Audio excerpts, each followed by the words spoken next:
ऐसे प्रधानमंत्री आवास के बाहर भी सेना लगी हुई है, क्योंकि पुलिस के हाथ से बात अब निकल चुकी है। अब सेना कम से कम प्राइम मिनिस्टर और राष्ट्रपति के रेजिडेंस को बचा ले, इतनी कोशिश वहां फिलहाल हो रही है। हेलीकॉप्टर भी हवा में घूम रहे हैं। ये भी चर्चाएं कि हेलीकॉप्टर से भी एयरपोर्ट तक जाने के प्रयास मंत्री या प्रधानमंत्री कर सकते हैं। एयरपोर्ट फिलहाल बंद कर दिया गया है। काठमांडू एयरपोर्ट पर फिलहाल कोई आवाजाही नहीं हो रही है। कितनी देर ये विरोध आपको लगता है केपी शर्मा ओली सस्टेन कर सकते हैं? राहुल जी, देखिए, ये तो तय हो गया। अब जिस तरह का वहाँ पे माहौल है वो बिल्कुल तय हो गया कि जो ओली हैं उनको जाना पड़ेगा, इस सरकार को गिरना होगा। उसके बाद क्या स्थिति उभरती है, क्या सेना जो है फिलहाल के लिए इसमें हमारा कोई रोल हो सकता है क्या? मतलब देखिए, शेख हसीना ने भारत से शरण मांगी, मेरे हिसाब से ओली भारत नहीं आने वाला जो ऐसा भी बहुत ज्यादा कोई ओली के साथ बहुत भारत की कोई घनिष्ठ जो मित्रता नहीं है। पहले भी ये बात हो रही थी कि दुबई जा रहे हैं। अब दुबई किसके उस पर जा रहे हैं, क्या चीन उनको दुबई लेके जा रहा है क्योंकि चीन के साथ बहुत अच्छे संबंध थे, या कोई और लेके जा रहा है, ये देखने वाली बात होगी। लेकिन भारतीय सेना और नेपाली सेना का बहुत अच्छा संबंध है, तो ऐसे में अगर नेपाली सेना कोई भारत से जो है वो मदद मांगती है तो भारत जो है वो आगे बढ़ सकता है इसमें। लेकिन मुझे नहीं लगता कि इसकी स्थिति आएगी। सेना छोड़ना क्यों देश? आप इस्तीफा दे दीजिए। देखिए, लोग नाराज हैं। इस्तीफा भी देंगे तो इस्तीफा देने के बाद तो उनके पास पावर और नहीं रहेगी। और ऐसे में लोग जिस तरह उग्र हैं नेपाल में, क्या आपको लगता है वो सेफ रहेंगे? वो इस्तीफा भी तब देंगे जब उनको छोड़ने की, बाहर जाने की व्यवस्था के बाद जाएगा, क्योंकि यदि इस्तीफा दे दिया तो उनका बाहर जाना भी मुश्किल हो जाएगा। देखिए, ये तो आमतौर पर ऐसा नहीं है कि वो वहाँ नहीं रह सकते। होता है, गुस्सा होता है लोगों का, लेकिन अगर वो त्यागपत्र देकर हट जाएं तो कुछ दिन में लोग भूल जाएंगे, पता भी नहीं चलेगा। लेकिन जब किसी देश में उथल पुथल करानी होती है, इस्टेब्लिशमेंट को चेंज करना होता है, तो जिस फॉरेन हैंड पर हम लोग बात कर रहे हैं वो ऐसे ही काम करता है। वो सेफ पैसेज दिलाता है उस सरकार को। वो बाकायदा एक नई ऐसी जिसको एडहॉक गवर्नमेंट है, एडहॉक इस्टेब्लिशमेंट है, उसको क्रिएट करता है। और देखिए, एक बात मैं कहूँ, अभी हम लोग चर्चा कर रहे थे कि डीप स्टेट या फॉरेन हैंड तब काम करता है जब कोई वहां मौका हो, कोई मुद्दा हो। ऐसा नहीं होता। बांग्लादेश में शेख हसीना के नेतृत्व में बांग्लादेश के लोगों का जीवन स्तर बेहतर हो रहा था। टेक्सटाइल मार्केट के मामले में कमाल हो गया था। कमाल मतलब प्रॉस्पेरिटी के लिहाज से वो बेहतर हो गया था। श्रीलंका, वहां मुद्दा दूसरा था, लेकिन इस तरह का मुद्दा नहीं था। नेपाल में आपके पॉलिटिकल पार्टीज का कोई अपोजिशन नहीं था। यानी तीनों जगह अगर देखें तो तीन अलग अलग सिनेरियो थे, लेकिन जो कॉमन ग्राउंड था उसको फॉरेन हैंड पकड़ते हैं। और देखिए, एक बात जब हम लोग कह रहे हैं ना, तो भारतीय संदर्भों में देख लीजिए ना, इल्तिजा मुफ्ती की वो पोस्ट अभी चलानी चाहिए।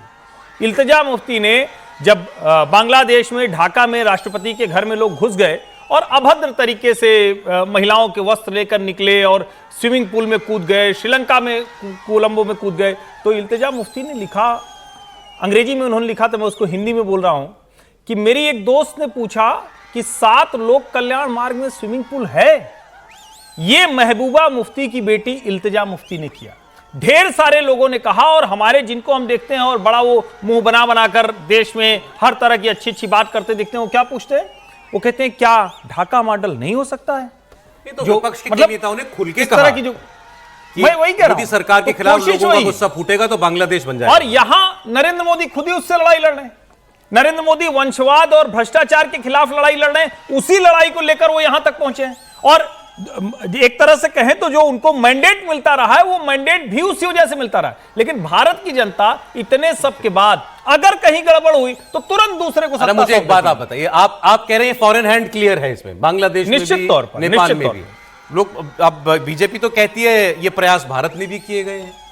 देखिए, ये प्रयास तो लगातार भारत में चल रहे हैं।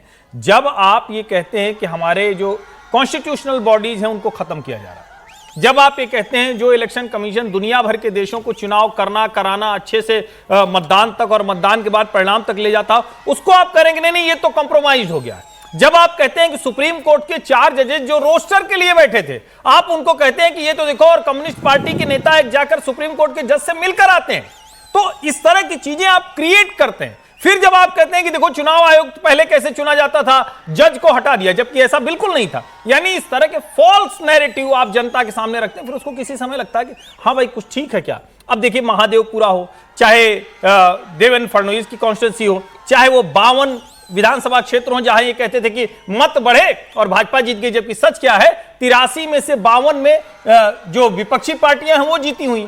तो तो सवाल यहां यही है कि क्या इस तरह का भ्रम, इस तरह का माहौल वो भारत के लिए खतरा है? बिल्कुल है। हम इससे निपट लेते हैं, बिल्कुल निपट लेते हैं कि हम मूलतः लोकतांत्रिक लोग हैं, आदतन लोकतांत्रिक। लेकिन अब इस बात को आप इग्नोर नहीं कर सकते। आप खुद सोचिए ना, जरा भारत और उसके पड़ोस का नक्शा अपने दिमाग में बनाइए। इधर पाकिस्तान जलता रहता है, वहां पर कठपुतली सरकार है, सेना की वहां पे कठपुतली भी सरकार करप्शन है, का इशू है, जो वहां भी करप्शन बड़ा इशू बिल्कुल। लेकिन सेना में आपने- करप्शन और बाकी जगह इशू। आपने सत्ता गलत तरीकों से हथिया हथियाई। ली, इमरान खान को जेल में डाल करके। नेपाल में जो हो रहा है, आप हमारे नॉर्थ में वो देख रहे हैं। आप इधर, आप बांग्लादेश आपके सामने उदाहरण है। बांग्लादेश में रातों रात भागना पड़ गया शेख हसीना को। इतनी मजबूत प्रधानमंत्री थी जिसके ऊपर डिक्टेटरशिप का आरोप लगाता था, वो एक दिन में इतनी कमजोर हो गई कि उसको भारत भाग करके आना पड़ा। ऐसा क्या हो गया था? श्रीलंका में ऐसा क्या हो गया कि सेना धरी की धरी रह गई और राष्ट्रपति भवन में दाखिल हो गए लोग, कोई रोकने वाला नहीं है। म्यांमार जल रहा है, सिविल वॉर चल रही है। भारत का सारा पड़ोस अशांत है। इसके बीच में भारत में एक स्थिर मजबूत सरकार है, लेकिन बहुत मौका जो है वो तलाशा जा रहा है कि क्या भारत में भी कोई आंदोलन खड़ा किया जा सकता है।